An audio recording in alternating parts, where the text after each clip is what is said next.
श्री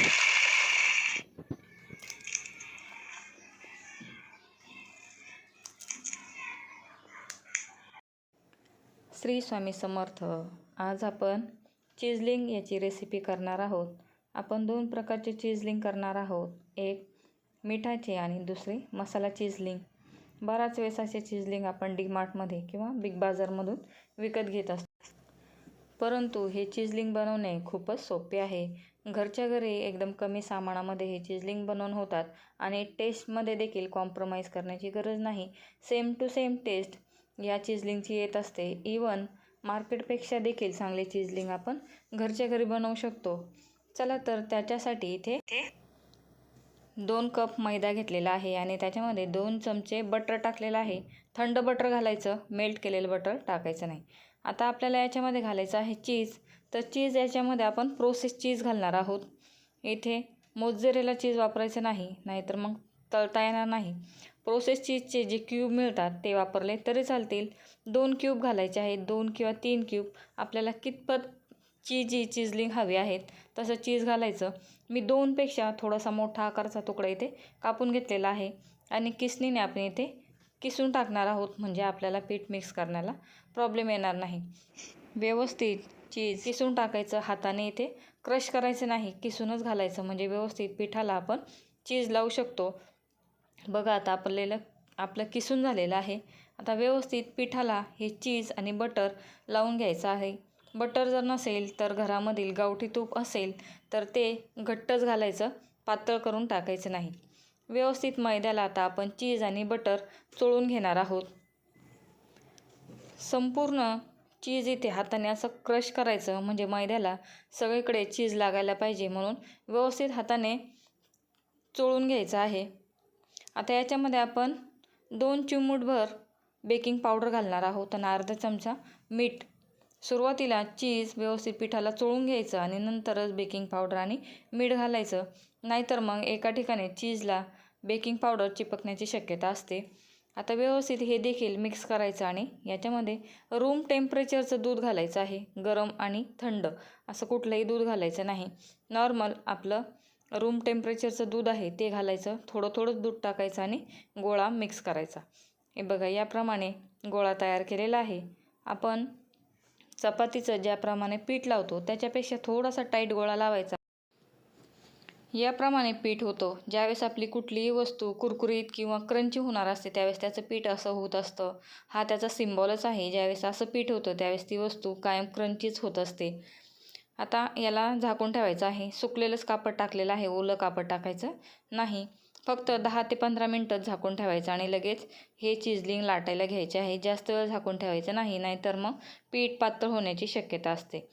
आता पटपट लाटून होण्यासाठी मी किचन वाटा व्यवस्थित क्लीन करून घेतलेला आहे आणि त्याच्यावरतीच लाटून घेणार आहे. वाटलं तर पोळपाट लाटण्यावर देखील लाटून घेऊ शकता. आता पुन्हा 2-3 मिनटे पिठाची व्यवस्थित मालिश करून घेणार आहोत. कुणाचा राग येत असेल तर या पिठावर काढला तरी चालेल, म्हणजे पीठ जास्तच मऊ होईल. तर इथे मी पीठ मळून घेतलेलं आहे आणि आता आपण याचे 2 भाग करणार आहोत. छोटे 4 गोळे केले तरी चालतील, परंतु मी पटपट लाटून घेणार आहे. किचन वाट्यावरतीच लाटल्यामुळे मोठी जागा मिळते आणि पटपट लाटून होतं. आता एक गोळा मी झाकून ठेवलेला आहे. पीठ साईडचं झाकूनच ठेवायचं, नाहीतर मग त्याच्यावरती पापडी येते आणि नंतर व्यवस्थित चिजलिंग होणार नाहीत. मैद्याला कायम पापडी येत असते, म्हणून मैदा कधीही झाकूनच ठेवायचा. आता याला व्यवस्थित लाटून घ्यायचं आहे. तुम्हाला जर वाटलं तर याच्यामध्ये गव्हाचं पीठ घालू शकता, परंतु काही वस्तू ज्या आहेत त्याच्यामध्ये प्रॉपर ज्या वस्तू आहेत त्यात जर टाकल्या तर त्या चांगल्या लागतात. नाहीतर मग मार्केटमधील वस्तूंची आणि आपल्या घरातील केलेल्या वस्तूंची चव चेंज होते. म्हणून काही ज्या वस्तू आहेत, ठराविक वस्तू, त्या नेहमी जे सामान आहे तेच घालायचं. बराच वेळेस आपण घरातीलच वस्तू घालतो, तसं करायचं नाही. आता बघा, व्यवस्थित लाटून घेतलेलं आहे आणि साईडचे जे काठ आहेत ते काढून घेतलेलं आहे. ते काठं देखील आपण नंतर लाटून घेणार आहोत. आपल्याला हवं त्या शेपमध्ये आपण पिझ्झा कटरने कट करू शकतो, म्हणून पिझ्झा कटरने बारीक चीजलिंग कट करून घेतलेले आहेत. मार्केटप्रमाणे शेप द्यायचा, म्हणजे चेंज वाटणार नाही. बघा, याप्रमाणे मी कापून घेतलेले आहेत आणि आता यांना मी चॉपर बोर्डवर ठेवून घेते आणि दुसरा देखील गोळा लाटून घेणार आहे. दुसरा गोळा मी थोडा मोठा लाटून घेतला. याप्रमाणे जशी आपण रुमाली रोटी बनवतो त्याचप्रमाणे पीठ झालेलं आहे. बघा खूप स्मूथ असं पीठ लागून तयार होतं. तुम्ही नक्की एकदा ट्राय करून बघा. खूप छान पीठ तयार झालेलं आहे. याच्यामध्ये वाटलं तर अर्धा कप तुम्ही गहूचं पीठ घालू शकता. जर मैद्याचा त्रास होत असेल तर तिथे ॲडजस्टमेंट होऊ शकते. आता हे देखील कापून घेतलेले आहेत. साईडचे जे कोपरे आहेत ते आपण मसाला चिजनिंगसाठी साईडला काढून ठेवूयात. आणि हे देखील आता भरून घेत आहे आणि तेल गरम करायला ठेवलेलं आहे. तेल चेक करूयात. असं कडकडीत तेल झालं की याच्यामध्ये चिजलिंग टाकायची आणि लगेच गॅसची फ्लेम स्लो करायची, म्हणजे आतपर्यंत व्यवस्थित तळून होतील आणि नरम पडणार नाहीत. आपण जर कुठलीही वस्तू फुल गॅसवर तळली तर ती नरम पडते, हे तर सगळ्यांनाच माहिती आहे. म्हणून सुरुवातीला हाय टेम्परेचरचं ज्यावेळेस तेल असतं त्यावेळेस टाकून झालं की लगेच गॅसची फ्लेम स्लो करायची. तुम्हाला जर वाटलं तर हाय फ्लेमवरती देखील तळून घेऊ शकता. आता यांचा कलर कसा ठेवायचा ते आपल्यावरती डिपेंड आहे. मार्केटमधील खूपच वाईट असतात, कारण त्यांनी खूप स्लो तेलवरती किंवा स्लो फ्लेमवरती त्यांना तळलेलं असतं. आता बघा याप्रमाणे तळून घेतलेले आहेत. थोडेसे गोल्डन कलर येईपर्यंत तळणार आहे, कारण की खूप कच्चे देखील मग ते चांगले लागत नाही. आता याप्रमाणे तळून घेतलेले आहेत. मार्केटमधील चिजलिंगचा शेप एकसारखा असतो, कारण ते मशीनवरती कट केलेले असतात. आता आपण हे हाताने कट केलेले आहेत, परंतु टेस्टमध्ये कुठेही चेंज नाही. 100% टेस्ट दोघांची सेम आहे. घरी केलेले चिजलिंग मार्केटच्या चिजलिंगपेक्षा देखील भारी होतात. पाहिजे तो फ्लेवर आपण देऊ शकतो. आता आवाजावरूनच तुम्हाला समजलं असेल एकदम क्रंची असे झालेले आहेत. आता आपण मसाला चिजलिंग देखील करणार आहोत. इथे तुम्ही पुदिन्याचे देखील करू शकता. आता हे थोडेसे थंड झालेले आहेत. बघा आता कुठलाही यातला घेतला तर एकदम क्रंची झालेला आहे. थंड झाला की लगेच याला एअर टाईट कंटेनरमध्ये भरून ठेवायचा. तुम्ही 2 ते 3 महिने याला आरामात वापरू शकता.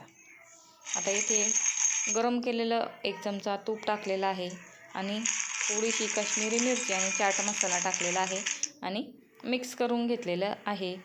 बघा आता 2 प्रकारचे चिजलिंग तयार आहेत. तुम्ही असे करून 2 ते 3 महिने स्टोअर करून ठेवू शकता. मुलं बाहेर राहत असतील किंवा हॉस्टेलवर राहत असतील त्यांच्यासाठी देखील तुम्ही अशा वस्तू करून देऊ शकता, कारण ह्या वस्तू 2 ते 3 महिन्यापर्यंत आरामात टिकतात. नक्की ट्राय करून बघा. आणि व्हिडिओ जर आवडला असेल तर व्हिडिओला लाईक, शेअर आणि सबस्क्राईब करायला विसरू नका. असे व्हिडिओ बनवण्यासाठी खरंच खूप मेहनत लागते. म्हणून जर व्हिडिओ आवडला तर लाईक, शेअर आणि सबस्क्राईब करायला विसरू नका. व्हिडिओ बघितल्याबद्दल सगळ्यांचे धन्यवाद.